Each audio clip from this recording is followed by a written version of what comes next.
The alarm bells rang through the research ship New Horizon as Captain Jake Morrison rushed to the bridge. His crew of 30 humans had been conducting peaceful mineral surveys in deep space when the massive alien vessel appeared on their sensors. The ship was 3 times larger than anything Earth had ever built, its dark metal hull covered in strange markings that seemed to glow with their own light. "Captain, they're demanding we surrender immediately," reported Communications Officer Linda Foster from her station. Her voice was steady, but Jake could see the worry in her eyes. "They say resistance is futile and will result in the destruction of our ship." Jake looked at the main screen where the alien vessel loomed like a dark mountain against the stars. "What do we know about them?" Dr. Lisa Carter stepped forward from her science station. She was a tall woman with brown hair tied back in a simple ponytail, wearing the standard blue uniform of Earth's space service. What made her different was her calm smile, even in this dangerous situation. "The ship design doesn't match anything in our databases, Captain, but their energy signatures suggest plasma-based weapons far more advanced than ours." Before Jake could respond, the alien ship fired a bright beam that passed just in front of the New Horizon. The message was clear: surrender or be destroyed. "They're sending a boarding party," announced radar operator Tony Rodriguez. 6 small ships heading our way." Jake made his decision. "Stand down all weapons. We can't fight them, but maybe we can talk to them." He looked at his crew. "Everyone stay calm. Let's see what they want." 20 minutes later, the aliens had cut through the New Horizons airlock with tools that sliced metal like butter. The boarding party consisted of 8 creatures that looked like 7-foot-tall lizards walking on 2 legs. Their skin was dark green with silver markings, and they wore black armor that seemed to absorb light. Each carried a weapon that hummed with energy. The leader stepped forward, his yellow eyes scanning the human crew gathered in the main corridor. When he spoke, his voice was translated by a device on his chest into perfect English. "I am Commander Vextar of the Zephyrian Empire. You will surrender your ship and prepare to be transported to our vessel for processing." His voice was cold and filled with authority. "Your species will join the Confederation as servants just like the other 200 races we have conquered." Captain Morrison stepped forward.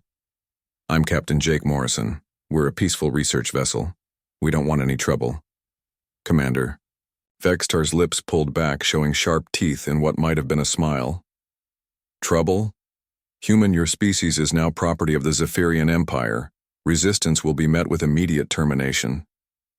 He gestured to one of his soldiers who raised his weapon toward Tony Rodriguez.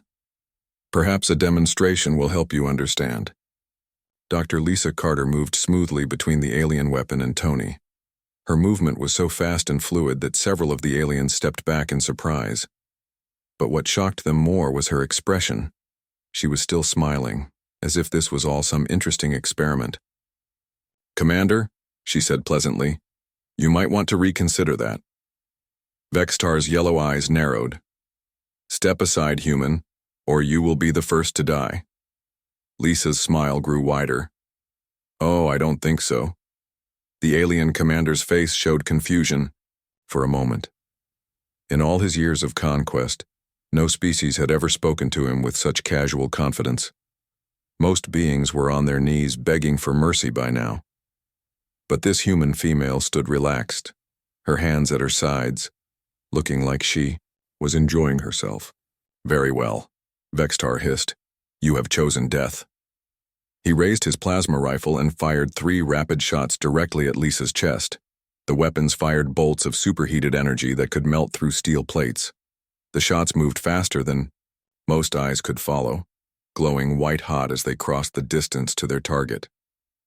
What happened next would be talked about across the galaxy for years to come. Lisa's hands moved so fast they became blurs. The first plasma bolt appeared in her right hand as if by magic, contained and harmless. The second bolt followed into her left hand. The third she caught with her right again, juggling the energy bolts like glowing tennis balls. The entire corridor fell silent except for the soft humming of the captured plasma energy. Every alien stared in disbelief. Their weapons were designed to kill anything that lived, yet this human had caught the shots with her bare hands as easily as catching thrown fruit. Lisa looked down at the 3 glowing orbs in her hands, each one hot enough to melt metal. Interesting design, she said thoughtfully. The containment field is quite clever, though I think the energy matrix could be more efficient. She tossed the plasma bolts gently to the floor, where they scattered harmlessly like marbles before fading out. Commander Vextar's weapon trembled in his hands. Impossible, he whispered. No organic being can survive contact with plasma fire. Oh, that? Lisa brushed her hands off casually. That was actually quite pleasant. A bit warm, but nothing like the foundries back on Earth. She looked at the commander with genuine curiosity. Is that really the best your weapons can do? The other aliens in the boarding party began backing away from Lisa, their own weapons raised but clearly uncertain. They had conquered star systems. With those plasma rifles, they had burned entire cities to ash. Yet this human had treated their most deadly weapons like toys. Now then, Lisa continued, her voice still friendly and calm. Shall we discuss this like civilized beings? I'm Dr. Lisa Carter, and I'd love to learn about your technology. Perhaps we can find a solution that works for everyone, Captain Morrison. And his crew stood frozen, not quite believing what they had just witnessed. Tony Rodriguez was alive because their science officer had somehow done the impossible. But Lisa acted like catching deadly energy weapons was the most normal thing in the world. Commander Vextar slowly lowered his weapon, his yellow eyes never leaving Lisa's face. What are you? He asked quietly. Lisa's smile became even brighter. I'm human, she said simply, and I think you're going to find that we're full of surprises. The first contact between humanity and the Galactic Confederation had not gone as anyone expected, but as Dr. Lisa Carter stood calmly in the corridor, still smiling at the shocked alien warriors, it was clear that the galaxy was about to learn something new about the species from the small blue planet called Earth. The news traveled faster than light across the Galactic Confederation networks. Commander Vextar sat in his command chair aboard the Stellar Dominion, staring at the recorded footage of his encounter with the human female. He had watched it dozens of times, and it still made no sense. High Admiral Krethak wants to speak with you immediately, announced his communications officer, a thin Zephyrian with nervous eyes. The massive face of High Admiral Krethak appeared on the main screen. His scarred features and cybernetic eye implants made him look even more intimidating than usual. Commander Vextar, explain to me how a single human defeated your entire boarding party. She didn't defeat us, sir, Vextar replied carefully. She caught our plasma fire with her bare hands. I've sent you the security footage. Krethak's good eye narrowed dangerously. Commander, I have conquered 47 star systems. I have personally killed beings from 50 different species. Do not insult my intelligence with impossible stories. Sir, the footage is real. Our sensors confirm it. This human female absorbed plasma energy that should have killed any living creature instantly. For several minutes, Krethak studied the footage. When he finally spoke, his voice was quieter than before. Send probe ships to observe their homeworld. I want to know everything about these humans. Meanwhile, on Earth, General Patricia Hayes called an emergency meeting at Space Command headquarters. The large conference room filled quickly with Earth's top military and scientific leaders. Captain Morrison and his crew had been rushed back to Earth aboard the fastest ship available. Let me understand this correctly, General Hayes said, looking directly at Dr. Lisa Carter. You caught alien plasma weapons with your hands? Lisa sat comfortably in her chair, still wearing that same calm smile. Yes, General, though I wouldn't recommend it as a standard defensive technique. The energy output was quite impressive. Dr. Kevin Park, Earth's leading expert on alien technology, leaned forward. Lisa, I've run every test I can think of. Your physical capabilities are unusual. How unusual? Asked General Hayes. Well, Dr. Park consulted his tablet. Her reaction time is roughly 10 times faster than the average human. Her muscle density is twice normal, but somehow she's not bulky. Her skin can apparently withstand temperatures that would cook most people. And according to these tests, she's not even close to her maximum capability. Captain Morrison spoke up. General, with respect, Lisa isn't that different from the rest of my crew. We've all scored higher than normal on our physical tests, Doctor. Park nodded excitedly. That's exactly the point, Captain. I've been reviewing the files of everyone who serves on deep space missions. You're all exceptional, but you're not unique among humans. We just never realized how exceptional. General, Hayes frowned. What do you mean? I mean, Dr. Park said, pulling up a holographic display, that what we consider normal human capability might be extraordinary by galactic standards. Think about Earth, General. We evolved on a world with dangerous weather, predatory animals, and environmental challenges that would kill most species we've now met. Lisa nodded thoughtfully. The aliens seemed genuinely shocked that I could catch their plasma fire. But honestly, it wasn't much hotter than working near the blast furnaces in Detroit. Detroit blast furnaces don't fire coherent energy bolts, Dr. Park pointed out. True, Lisa admitted, but the principle is similar. Heat management, rapid hand-eye coordination, understanding energy flow patterns. It's just applied differently. As they spoke, alien probe ships were indeed studying Earth from a safe distance. The crews aboard these vessels were making discoveries that disturbed them deeply. They watched humans engage in activities that defied understanding. On the probe ship Silent Observer, Science Officer Thylana of the aquatic Nereid species recorded her observations with growing alarm. The humans appear to engage in voluntary combat for entertainment. They call it sports. Some of these sports would be considered military training exercises for our warriors.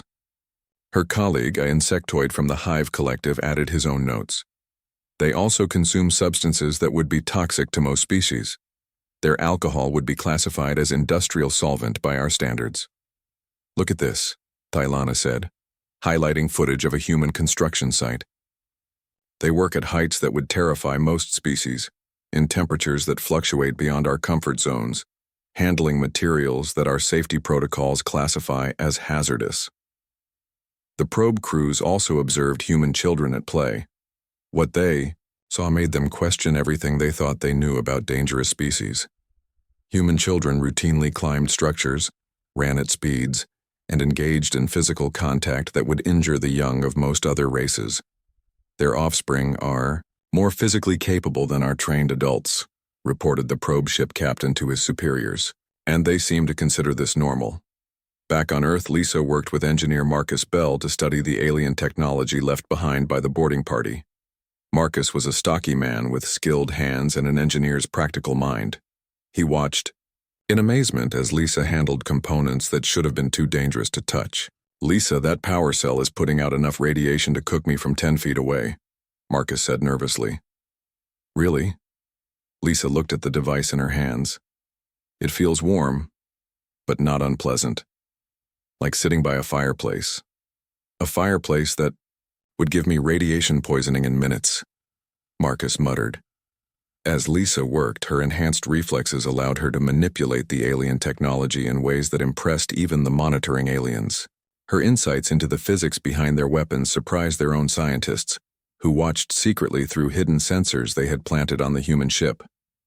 3 days after the first contact incident, the Galactic Confederation held its first emergency session in over a century. Representatives from hundreds of species gathered virtually to discuss the human problem. Ambassador Quintel of the Peaceful Harmony Coalition spoke first. We have always assumed that technological advancement was the primary factor in species dominance. The humans suggest otherwise. They have primitive technology, agreed Speaker Zarmoth of the Crystal Collective. Yet they appear to be individually more dangerous than our enhanced soldiers. High Admiral Krethak's image dominated the central display. I propose we test these humans properly. A full assault on their home system will determine their true capabilities. That seems unwise, cautioned Ambassador Thylara of the Nereid Republic. Perhaps diplomatic contact would be more appropriate. Diplomacy? Krethak's voice was cold. They are a single species on one world. We are the confederation of thousands of worlds. They will submit or be destroyed. But even as he spoke, Krethak remembered the footage of the human female catching plasma fire with a smile. For the first time in his long military career, he felt something he had almost forgotten: uncertainty. On Earth, Dr. Lisa Carter continued her work, unaware that the galaxy's most powerful military force was preparing to test humanity's capabilities. She hummed quietly as she studied alien technology, occasionally pausing to catch a stray energy discharge that escaped from the devices she was examining.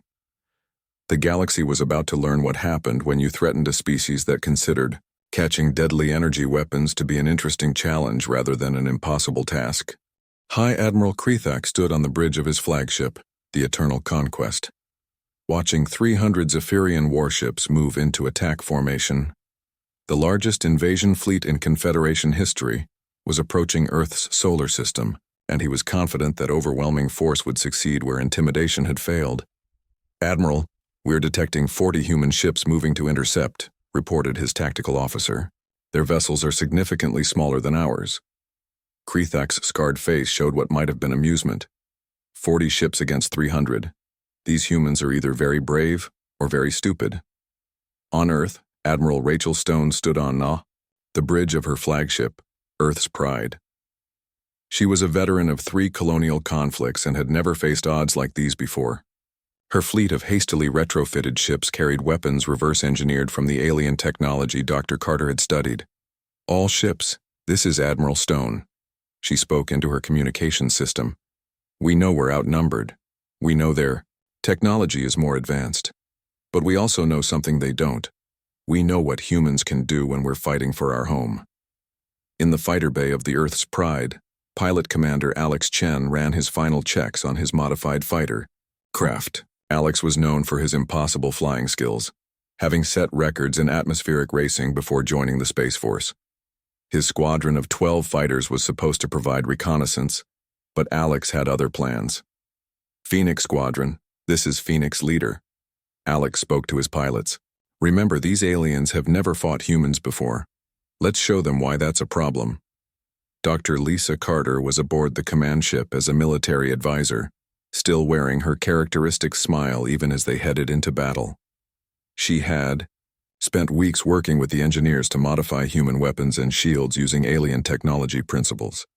"Admiral," Lisa said calmly, "I've been analyzing their tactical patterns from the Confederation database we recovered.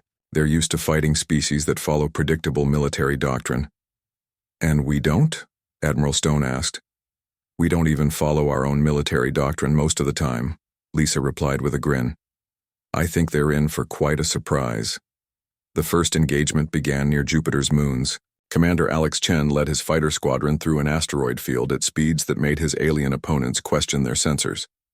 Alex's fighter twisted between rocks the size of buildings, using gravitational slings and atmospheric friction in ways that defied standard physics calculations. "Phoenix Leader, you're flying into a debris field at impossible velocity," came the worried voice of his wingman, pilot Sarah Kim. "Impossible is relative," Alex replied, threading his fighter through a gap barely wider than his ship. Behind him, 3 alien pursuit fighters tried to follow the same path and collided with asteroids when they couldn't match his reflexes. On the alien flagship, Tactical Officer Vortan stared at his displays in confusion. "Admiral, the human fighters are performing maneuvers that should kill their pilots. Our computers calculate fatal G-forces, but their pilots appear unaffected." Admiral Krethak watched the tactical display with growing concern. Perhaps their technology compensates for the physical stress. "No, sir," Vortan replied. "Our sensors show their ships have minimal inertial compensation. The pilots are somehow surviving forces that would crush our own fighters." The space battle continued for hours with human ships using tactics that seemed suicidal, but somehow worked. Captain Morrison, now commanding a destroyer called New Hope, rammed his ship through the middle of an alien formation, his shields absorbing damage that should have destroyed him while his weapons carved through enemy hulls. But the real turning point came when Dr. Lisa Carter suggested a boarding action. "Admiral, their flagship is heavily shielded, but if we could get a team aboard," Lisa said thoughtfully. "Absolutely not," Admiral Stone replied firmly. "I'm not sending anyone on a suicide mission against superior technology." Lisa's smile became even brighter. "Who said anything about suicide?" An hour later, Lisa led a team of 12 Marines aboard a modified assault shuttle. The team included demolitions expert Steve Murphy, a cheerful man who treated explosives like an art form, and communications officer Linda Foster, who had volunteered despite having no combat training. "Dr. Carter," said Sergeant Mike Torres as their shuttle approached the alien flagship, "are you sure about this plan?" "Absolutely," Lisa replied, checking her simple Earth-made sidearm. "Trust me, Sergeant. We're about to give them a very educational experience." The shuttle cut through the flagship's shields using a technique Lisa had developed. Instead of trying to overpower the shields, they found the resonance frequency and simply stepped through them like walking through a soap bubble. Once aboard the alien ship, the human boarding team moved through corridors designed for 7-foot reptilian warriors. The aliens they encountered seemed genuinely shocked that humans could move so quickly and efficiently in what should have been an impossible infiltration. Lisa led the team toward the bridge, her enhanced senses allowing her to navigate the ship's layout intuitively. When they encountered resistance, the results were unlike anything the aliens had experienced in their centuries of conquest. Steve Murphy planted charges that turned their advanced blast doors into scrap metal. Linda Foster somehow managed to hack their communication systems using nothing but a standard Earth tablet and intuitive understanding of their technology patterns. But the most shocking moment came when they reached the main corridor leading to the bridge. 20 alien soldiers waited for them with plasma rifles raised. "Surrender now and your deaths will be quick," commanded their leader, a captain with extensive cybernetic enhancements. Lisa stepped forward, still smiling. "Captain, I think there's been a misunderstanding. The aliens opened fire with everything. They had 20 plasma rifles fired continuously, filling the corridor with deadly energy. The attack continued for 30 seconds, long enough to vaporize a small building. When the energy finally faded, the aliens stared in disbelief. Lisa stood exactly where she had been, surrounded by small piles of plasma residue she had caught and discarded. Her uniform was slightly singed, but she appeared completely unharmed. "As I was saying," Lisa continued pleasantly, "I think there's been a misunderstanding. You seem to think your weapons are dangerous." The alien soldiers began, backing away, their weapons trembling in their hands. They had just fired enough energy to level a city block, and the human had treated it like a light rain shower. "Now then," Lisa said, walking calmly toward the bridge, "shall we discuss surrender terms? I'd hate for this to get unpleasant." Behind her, Sergeant Torres and his Marines followed, trying to look professional while secretly amazed at what they had just witnessed.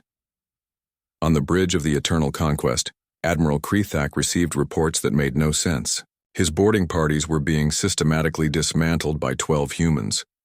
His fighters couldn't match human pilot reflexes. His weapons seemed to have no effect on human personnel. "Sir," reported his communications officer nervously, "the human boarding team is requesting permission to come to the bridge for negotiations." "They're requesting permission?" Krethak asked in disbelief. "Yes, sir. The human female says she doesn't want to damage any more of our equipment unnecessarily." Admiral Krethak, conqueror of star systems and terror of the galaxy, made a decision that would be remembered for centuries. "Grant them permission. I want to meet these humans face to face." As Dr. Lisa Carter walked onto the bridge of the most powerful warship in the known galaxy, still wearing that same calm smile, Admiral Krethak realized that everything the Confederation thought they knew about warfare was about to change. The news of humanity's victory spread across the Galactic Confederation faster than anyone had expected. On thousands of worlds, species that had bowed to Zephyrian rule for centuries watched the footage of human soldiers dismantling the Empire's finest forces with a mixture of hope and terror. Ambassador Thylara of the Nereid Republic floated in her water-filled chamber aboard the diplomatic station Harmony's Rest, watching the recorded battle for the 5th time. Her aquatic features showed deep concern as she observed Dr. Lisa Carter casually destroying advanced weapon systems with her bare hands. "Contact Earth immediately," she instructed her aide. "The Nereid Republic wishes to establish formal diplomatic relations." On the insectoid homeworld of the Hive Collective, Queen Mother Zixandra received similar reports from her scouts. Her compound eyes reflected the holographic displays, showing human fighters performing maneuvers that should have been impossible for organic pilots. "Withdraw all our ships from human space," she commanded in the clicking language of her people. "These beings are not to be provoked under any circumstances." Meanwhile, in the crystal caverns of the crystalline assembly, Elder Vorthak studied energy readings from the human weapons. "Their technology is primitive," he noted to his fellow elders. "Yet they achieve results that surpass our most advanced systems. This suggests capabilities we do not understand. On Earth, the victory celebration was somewhat subdued." President Maria Gonzalez stood before the United Nations General Assembly and the cameras that would broadcast to the galaxy. Dr. Lisa Carter stood beside her, still in her slightly singed uniform, wearing the smile that had become famous across 1,000 worlds. "People of Earth and beings of the Galactic Confederation," President Gonzalez began. "Today we have shown that humanity will defend itself when threatened. But we want to make something clear. We are not conquerors. We seek peace and cooperation with all species." Dr. Carter stepped forward to the microphone. "To our new galactic neighbors, I want you to understand that what you witnessed was not advanced technology or secret weapons. This is simply what humans can do when we put our minds to it. We've evolved on a world that challenges us every day, and we've learned to adapt," the president continued. "Earth hereby proposes a new system of galactic governance based on mutual protection rather than domination. We invite all species to join us in building something better than what came before. But not everyone was ready to accept this new reality." In the remains of the Zephyrian fleet, Sub-Admiral Crixvan gathered the surviving ships around a distant moon. He was smaller than most Zephyrians, but his intelligence had earned him respect in their military hierarchy. "The humans must have secret technology," he insisted to his remaining officers. "No organic being can survive plasma fire or move at those speeds. We need to capture one of them and discover their secrets." Captain Yultar, a scarred veteran of many campaigns, disagreed. "Sub-Admiral, I was there when that human female caught our weapons fire. Our sensors detected no technology. She simply did it." "Impossible," Crixvan hissed. "Prepare a stealth infiltration mission. We will capture this Dr. Carter and learn the truth." 3 weeks later, the infiltration team struck at a human research station orbiting Mars. Dr. Carter was there studying samples of alien technology when the attack began. The station's small security force was quickly overwhelmed by the advanced Zephyrian stealth commandos. Dr. Carter was in her laboratory when the aliens burst through the door. She looked up from her work with that same curious expression she always wore when encountering something interesting.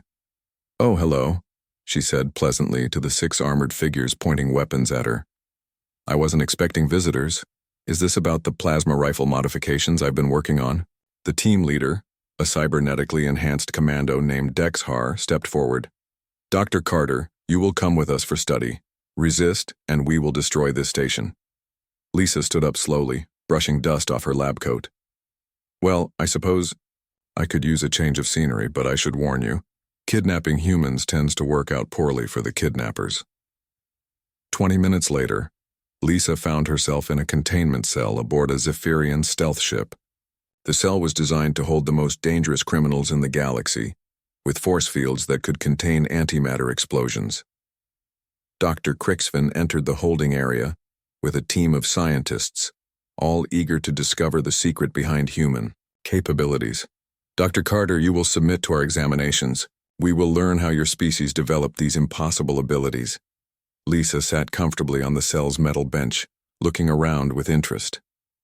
"Fascinating design," she said, examining the force field generators. "Though I think there might be a resonance issue with the containment matrix." "The containment field is impenetrable," Crixvan stated proudly. "It has held beings with the strength to tear apart starships." "Really?" Lisa stood up and walked to the energy barrier. She reached out and touched it gently. The field, designed to stop objects moving at light speed, simply parted around her fingers like water. Every alien in the room stepped back in, shock as Lisa walked casually through what should have been an impenetrable barrier. The harmonic frequency was all wrong. she explained helpfully. You need to adjust the phase variance by about 12% to account for human bioelectric fields. Dr. Crixivan's voice was barely a whisper. How did you know the resonance? Frequency? I could feel it, Lisa replied simply. Humans are pretty good at sensing energy patterns. It's how we avoid getting electrocuted so often back home. The lead scientist, Dr. Vexnall, began scanning Lisa with every instrument they had. Sub-Admiral, her biological readings are extraordinary. Muscle density twice the galactic norm, bone strength that exceeds most cybernetic enhancements, neural processing speed that rivals our computers. But it's all biological? Crixivan asked desperately. Completely biological.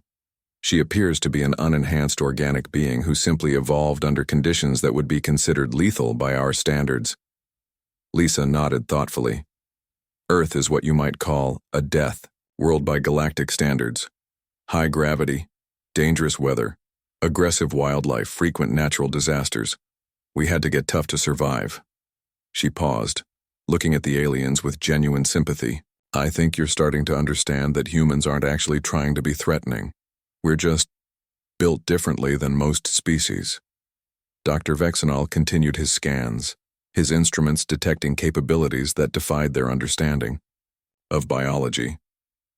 Sub-Admiral, if her abilities are representative of her species, then humans are naturally more dangerous than our enhanced soldiers.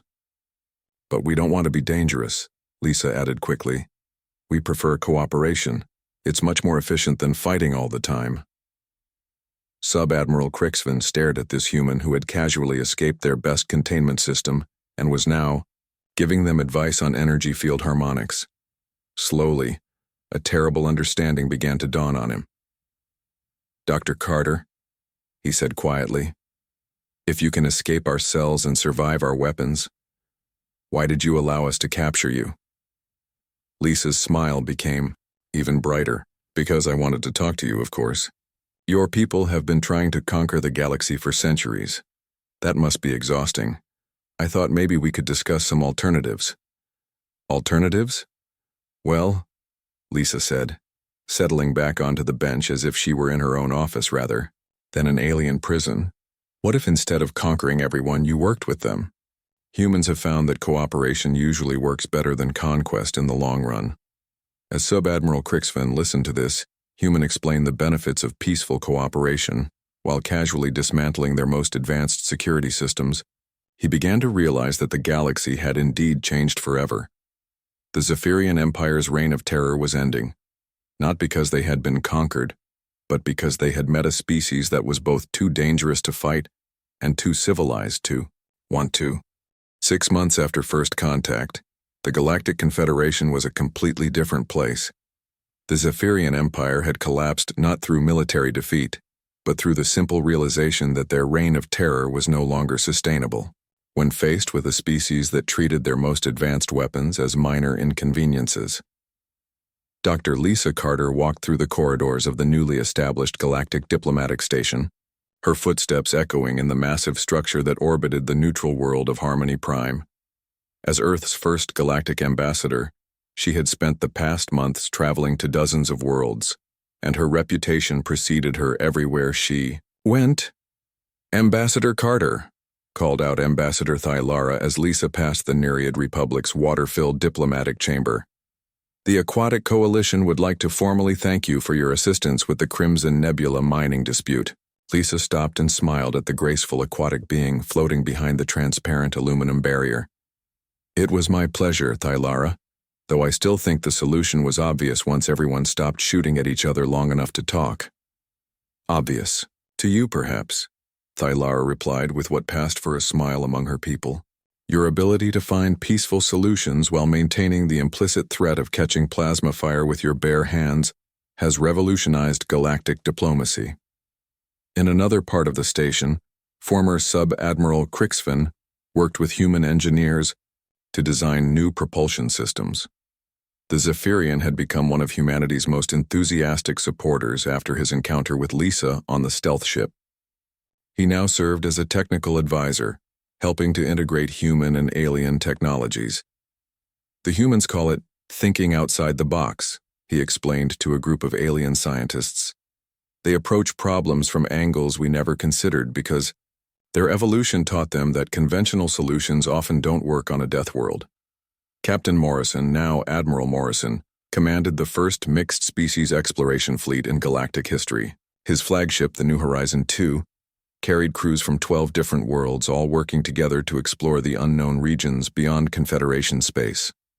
"Admiral," reported his science officer, a crystalline being named Korthal, "we're detecting massive energy signatures from the Void region. The patterns match descriptions of the Void Hunters." Morrison nodded grimly.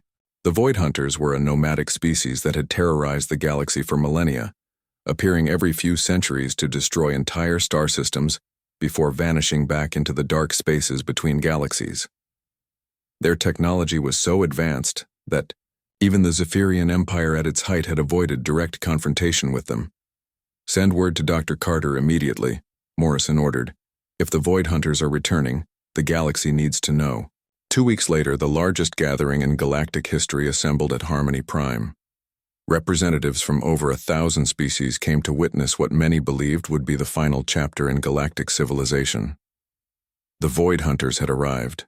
Their massive world ships were each the size of small moons, dark constructs that seemed to absorb light itself. The lead ship alone was larger than most space stations, its hull covered in weapons that could crack planets. As the fleet approached Harmony Prime, every species in the galaxy held its breath. Dr. Lisa Carter stood on the command deck of the diplomatic station, watching the approaching doom with the same calm expression she had worn during every crisis.